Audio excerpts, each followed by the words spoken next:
Father, Lord, I thank you for the life of your son. Jesus Christ, I praise you for a fulfilled life. You may be seated.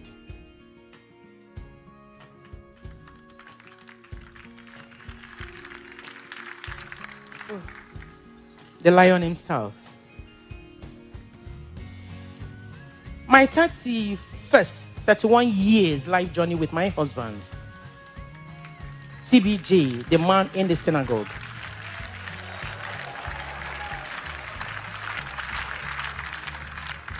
That is the name I fondly call him. TBJ, the man in the synagogue.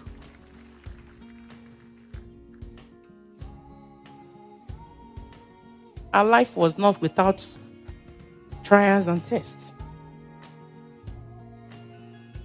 But as a Christian, I know that trials and tests cannot break the one who relies on God's strength. You taught me to know that tests and trials are the soil on which our faith flourishes. Your vision became more clearer to me with time and without distraction.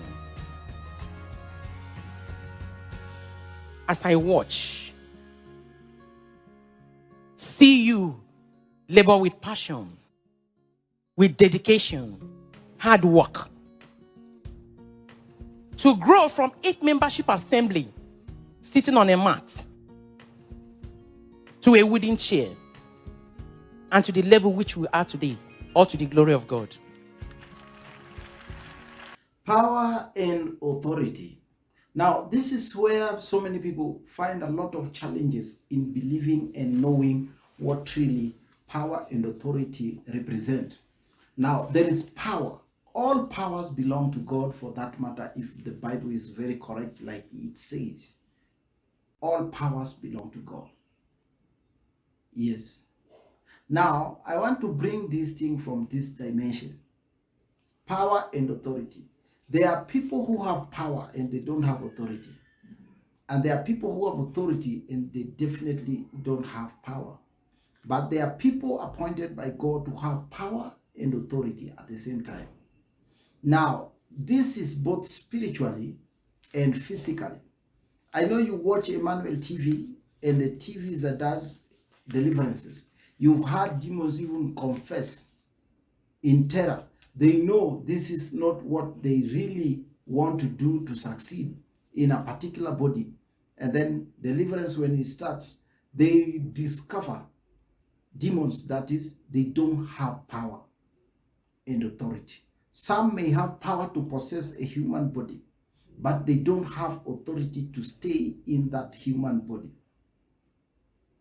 Equally, in the spiritual realm, there are men and women God has endowed with power, but he invested let me use the right word, the good English word, English. And God vested authority onto someone else that they should work with.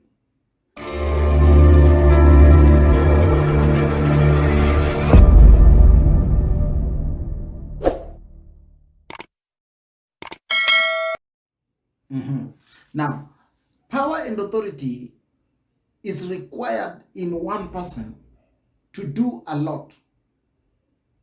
Power and authority. If a person has power and authority, definitely that's one thing that any minister of God must work with in the spiritual realm. Power you can be given by God through any prayer. You pray, and God endow you with power. Power is in everybody, literally in every human being. Everybody has power. Now, the place where is a big challenge for so many, why we sometimes need to be disciples before we are released.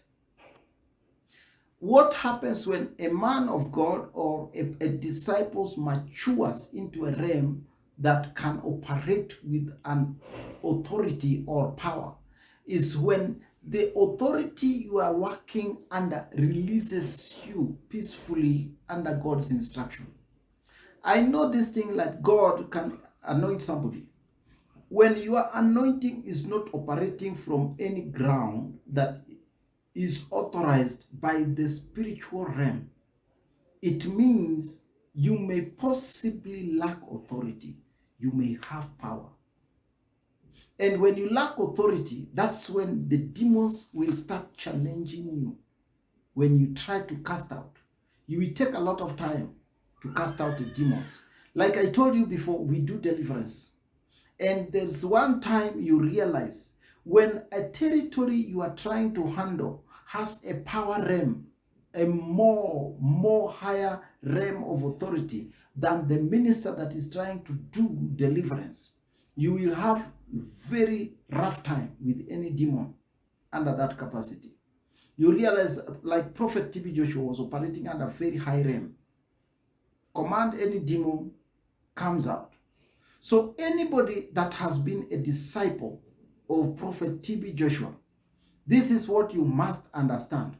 That when you are operating under the umbrella of TB Joshua, you must acquire setup of authority that is represented from the level of his consent and the consent of his mantle. I repeat again in this place. If you know you are a TB Joshua's disciple and already you are anointed by him and received power, and you are not released in a best way from the from the environment he ministered to you, not released, you are most likely lacking the authority of the mantle. This is why the mantle is very important. And I'm speaking all these things many times so that people would really get this point clear. I'm not doing it for my own benefit. This is why we don't try to attack people. I'm trying to speak this for someone who wants to hear, would really relate with it, and see what to do. The mantle is still in Scoan's. Nobody goes with the mantle. And the mantle does not stick to a person who was not part of the initiation of its mantling. I hope we are set together. Now, when the mantle starts operating, that is the setup of authority. When you are anointed, you can prophesy and you can cast out demons. You have that same power, but when you have the consent of the altar you are operating from, the consent of the altar you are operating from, you have that authority. Now, Scoan's is an altar that the TB Joshua's mantle was operating from. Let's get that very clearly. So if the altar of Scoan's does not appreciate what you are taking, there is a high possibility you are operating under power and you don't have authority.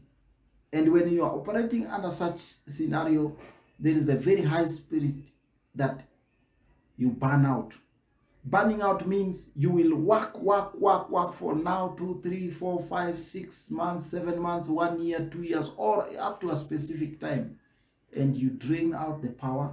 Now, from the flow of the altar that gave you the grace, authority, in quotes as I call it, if the grace does not flow from that altar to you, you lose the power you had, and you also lose the authority permanently, most likely. Timothy Profitable, Blevoy TV. We handle your spirituality, economic, and social matters. See you next time.